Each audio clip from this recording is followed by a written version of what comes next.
it's great to be a human jukebox with a guitar. You know, if you're at a party, if you're at a gathering, wherever you're at, if you can pick up the guitar and play the songs that people all know and love, then that's a good thing. And a lot of the times that is what we aim to do, especially when we're first starting to play guitar, is to be able to play the songs that we know and love, the songs that made us want to pick up guitar in the first place. But what's really cool is if you can take those songs and make them your own. And I don't mean by stealing them and saying that you wrote them. I've never done that. I haven't. But is to take these songs and embellish them and bring your own thing to the table. Alright, so I'm going to show you how you can do that, how you can express yourself through other songs. You know, and there's nothing nicer when you hear that. You hear somebody play a song that you love, but it's different and it sounds really cool, and you realise that they've come up with some cool stuff themselves to add into that, which is impressive, but it's not that difficult, and I'm going to show you exactly how we do that today. Now, I'm going to use a song that we all love, well, I love it anyway, I hope you do, called Stand By Me, as an example, because we've got 4 chords that are really used a lot, that we can, so you can take this stuff and apply it to other songs. We've got a G, an E minor, a C and a D.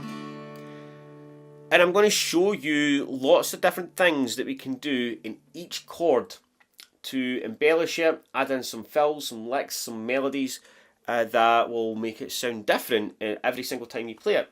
Okay, so we're going to get right into it. Now, also, if you want to do any other songs or do this kind of lesson in other context, let me know in the comments if there's any other songs you'd like to hear me play and embellish and show you some cool stuff with. Because once you start doing this, guys, and I teach my students this all the time, you build a muscle memory around the scale, around the open chords, and you start to be able to do this effortlessly and naturally. So what we're going to do first is just go through the chord progression, alright? So we need to know how much time and space we have between each chord to pull out a lick and fill. Okay, so we're going to start off with G, and I'm going to count the bars. Okay, so there's 4 beats in a bar, and yeah, make sure you've got your guitar and let's do this with me. Okay, so 1, 2, 3, 4. G, 2, 3, 4. G, 2, 3, 4. E minor, 2, 3, 4. E minor, 2, 3, 4. C, 2, 3, 4. D, 2, 3, 4. G, 2, 3, 4. G, 2, 3, 4. So when we strum that chord, right, you can hear there's a lot of space there that we can use for licks and fills, especially if we just use one strum. And instead of strumming, we fill it in with little cool picky stuff. Alright, and that's what I'm going to show you how to do. So there's different things we could do. We could use different scales. We could use the major scale.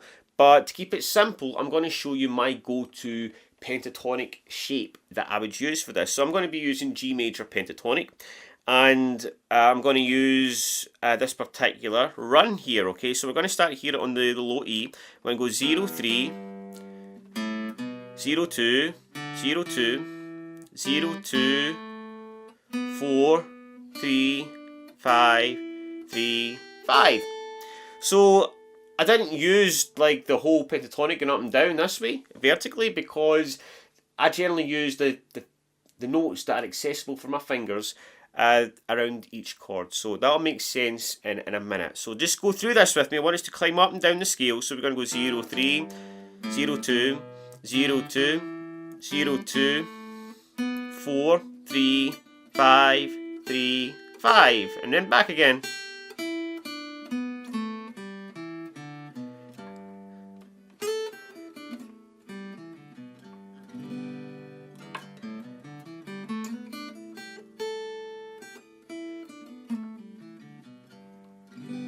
Okay, so they're the notes we've got to work with, and we can do a lot of cool things with those notes. We also have this little note here behind G, okay, 2, which I do use quite a bit, especially if I want to create a bass line kind of thing going, which we're not really going to do here, but I'm going to show you very quickly anyway. For Stand By Me purposes, we could just target the bass notes G, E for E minor, C here on the 3rd fret, so just the top note of each chord, and then D. and play around with these notes like this. 3, 2, 3, 3, 2, 0, 0, 0, 0, 2, 3, 0, 2, 0. And then if you stand by me, really.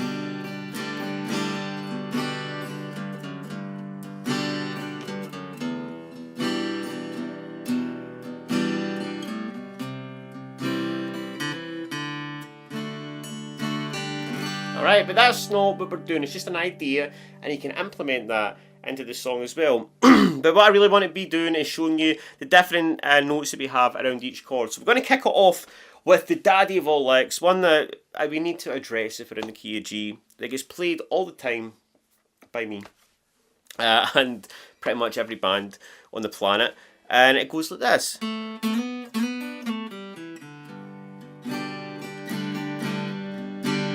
Alright, and we could play that around every chord. So what we're doing here is taking the middle finger up to 4, from 2 to 4, 3 on the B, middle finger from 2 to 4, index finger on 3, middle finger back on 4, slide back down to 2, and make sure you keep that pressure in to the fretboard with the slide.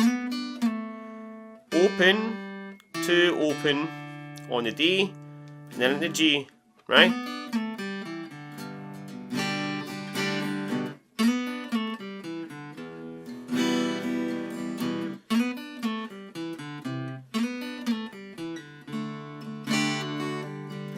Alright, so right away you've got a lick that you can just bash out when you're playing with those chords and just adjust it to whatever tempo you need, what you have. But we're just going to use that lick once. We're going to use that to kick it off. Because when I'm in a G, what I really like to do is use my index finger. The index finger can be used for many good... I'm just going to stop right there. The index finger can be used in the 2nd fret when we are on the A, D, and the G. Alright, it's really, really accessible, right? Your finger's right there. So get used to moving that finger around there, right? And just experiment with that. So we're just hammering on the A, for example.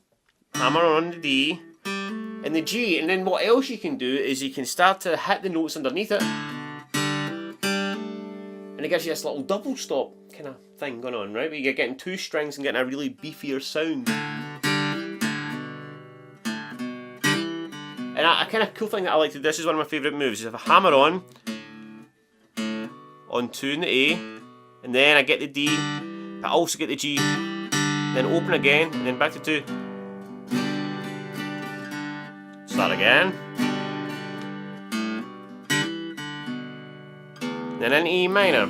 Okay, so we'll keep that one for G now. And then with E minor, let's try something a little bit different. Let's try some other notes of the scale. I could try...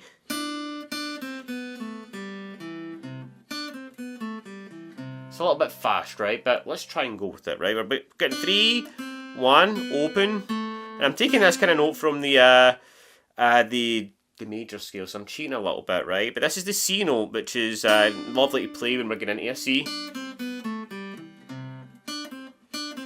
You can even pull off here. I get 3, 1, open, 2, open.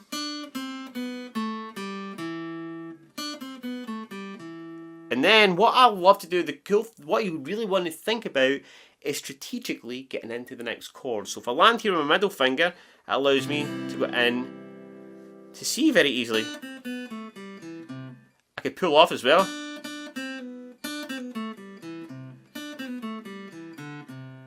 But I need to work on the timing with that. Let's just keep it simple.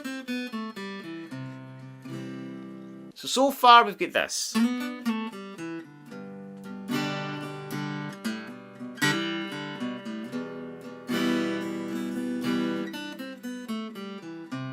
Alright, then we're into the C. Now, we've only got a very, very quick time in C. Alright, we need to be in and out. So, we can just do a quick... something like that, right? We can take our middle finger, hammer on the D. It's the exact same thing with G, actually. But I note down. Middle finger. Hammer on 2. I'm getting it twice. Hammer on G, again getting that note underneath it. And then back. Another thing you could do if that's a little bit difficult, I I can do something very simple like that, where I strum down, and then I take my first finger off, and then get that B note, and climb up, and then a D, and then I can just use my pinky and my middle finger. I can take them off like that, just play around with that.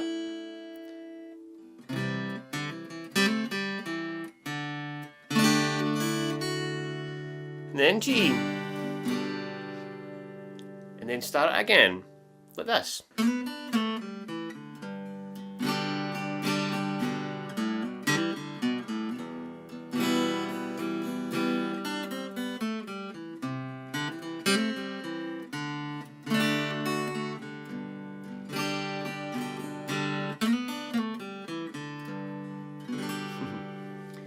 There you have it, guys. I hope that all made sense. I hope you enjoyed that lesson. So take care. Remember, if you want to work with me privately, you can up here. And if you enjoyed this lesson, make sure you subscribe and you like the video and all of that. It really means a lot. So take it easy, guys. Have a great day, and I'll see you in the next one.